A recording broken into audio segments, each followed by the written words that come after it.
So season 2 of Blue Lock has officially ended, and even though there were ups and downs, I enjoyed it through and through. Additional times were so entertaining and so funny, and these last 2 episodes, the animation was great, and the goals were amazing. But especially, I've been so thankful to be able to interact with so many people from this fandom and make so many new friends this year. In order to give back, I decided I wanted to make a whole video of just headcanons I've made. I've been so happy that I've been able to talk with so many people about headcanons and just Blue Lock in general. P.S. If you have any headcanons you want to talk about, please DM me on TikTok at Clomillion. I'm always willing to talk about Blue Lock, or just comment down on this video and I'll try to reply. I hope you guys enjoy this video. Oliver and Sendou are honestly one of my favorite friendships in Blue Lock because they are so goofy together. It's a playboy and a guy who wants to be a playboy. In the last additional time, we gotta see that Sendou, Oliver, and Shidou have had a couple of interactions in the U20 locker rooms before, and obviously they're part of the same team. But we gotta see Shidou and Oliver pull a little prank on Sendou in order to get some funny pictures of him. Oliver and the rest of the U20 team definitely try to get Sendou to do silly things or pull pranks on him just so they could get blackmail of him. And I know you're thinking, why would they want to get blackmail of Sendou? One, Shidou just thinks it's hilarious, but Oliver's reason is that sometimes Sendou, he's kind of obsessed with girls and that stuff. His main priority in soccer is not to get better or to win, it's just to marry a Hollywood actress. So those days where Sendou gets rejected by a girl, or maybe his favorite idol on Instagram kind of ignores him a little bit, or maybe even blocks him, he gets sad. And he refuses to practice. He's like, I don't care, I'm not gonna let's be the star ace. So Oliver, all he has to do is go a little swipey on his phone, show an embarrassing picture, and Sendou all of a sudden his mood switches.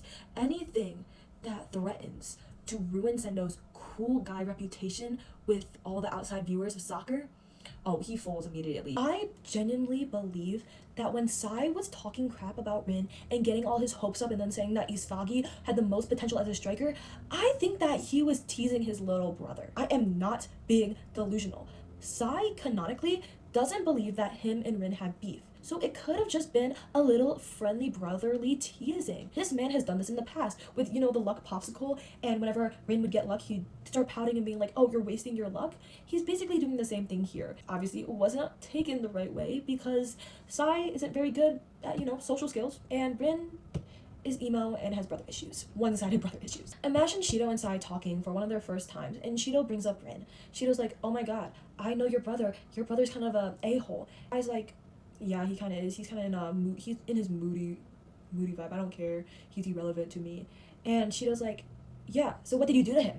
I gotta know. Why does he hate you so much? And Sai's just confused. It's the first time he's ever heard about this. He's like, what are you talking about, you demon? Shidou genuinely loves the fact that Sai has no clue that him and Rin are beefing. He loves it and he finds it so hilarious that he doesn't stop to tell Sai that Rin thinks that they have brotherly beef for the last 5 years. He doesn't tell Sai. So to this day, Sai just thinks that Rin is an emo. He thinks that he's just going through his emo teenage angst phase. And Shidou's just he knows all the lore. He doesn't care. He likes it. I think that this man, he would try to start fights. He would purposely bring up Sai to Rin during the PXG arc and be like, oh yeah, we talked about you, but I'm not gonna say anything. Because he likes the team. Since I talked about PXG, let's talk about the NEL arc and let's switch into some Kaiser and some Ness. I know everyone was such a big fan of Kaiser being animated. Can't say the same about me. I feel like Ness, after the PXG and the BM match, he completely raged in his room. I feel like he would have a picture book or some shrine of Kaiser that he hides in his locker or something like that. He has taken so many pictures of him and Kaiser throughout the years, but this day, after that match, oh, he went to his room, cried, and ripped every single picture up for hours. It took him hours. He was crying, he was ripping, he was screaming, hoping that no one is listening to him. Afterwards, he kind of took a couple deep breaths and he was like, wait, I just ripped up every single moment and picture I got of me and Kaiser, my King Kaiser. This is just one match, but we've had all this time together and now I just ripped it all up. His Kaiser shrine, or all his memories of Kaiser, you could look at it and it's just a bunch of pictures of him and Kaiser and just taped. There's a line of tape fixing the pictures up. Speaking about Ness, I feel like this man, even outside of the field, tries to get anything against Isagi. We know that Isagi has been a fan of Noah for a long time. So I feel like back in the day, Isagi definitely ran some sort of fan account for Noah. I feel like he would be setting up, he would be making edits, he'd be posting on Twitter. He would be the #1 Noah fan account on Twitter. And all of a sudden after Blue Lock, he just completely stopped using the account. Like, obviously he's focusing on, you know, winning games, becoming the best striker in the world. So everyone's like, where did he go? Isagi still has that account on his phone. He never logged out of the account.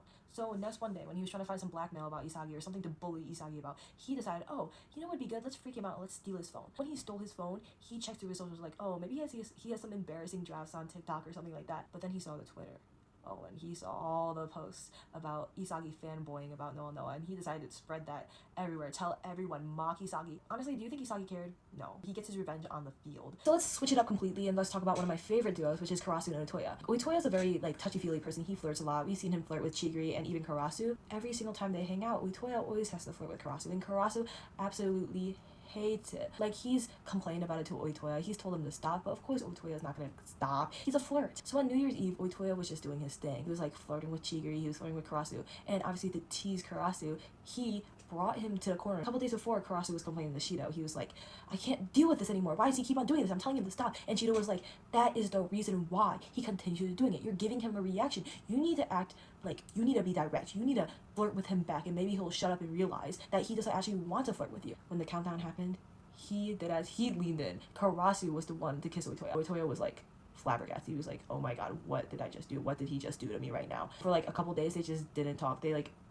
They just didn't talk to each other. They were just absolutely flabbergasted with each other. Karasu was confused why he actually did that, and Otoya was confused, like, what the frick was happening? To this day, they just never speak about the event. They silently agree that it's something that they'll never bring up. Another New Year's Eve one is with Reo and Nagi. I feel like Nagi is the type of person to just be too lazy to look out a window and check out the fireworks. So one day they were talking about their New Year's plans, and Reo asked Nagi, oh, are you gonna go out to see fireworks? Are you gonna go somewhere to see fireworks? And Nagi was like, I don't think I've ever seen fireworks in my entire life. I was just gonna, like, play video games. Reo, completely confused. How could someone not watch fireworks? This man calls Abaya and is like, we are setting up a private fireworks show right now, right this moment. It's New Year's Eve. We gotta do this right now. He drags Nagi out of bed. It's like, you have no choice. This is our teenage years. You need to be watching the fireworks. We need to be having a fun time. It's New Year's Eve. Stop playing your video games. You could play video games in 2025. It's fine. Relax, Nagi. Nagi obviously just goes with the flow. He does whatever Reo says, and they just spend the whole night just sitting with each other, eating snacks and just watching the fireworks and talking, and it's honestly one of Rayo's favorite memories with him and Nagi. I hope you enjoyed all these headcanons. Thank you for staying for this whole video. I have a whole playlist on TikTok, just about like 150-ish plus videos and headcanons about Blue Lock characters. I'll be posting another headcanon video soon, so please give me more recommendations on which pairings to talk about. See you soon!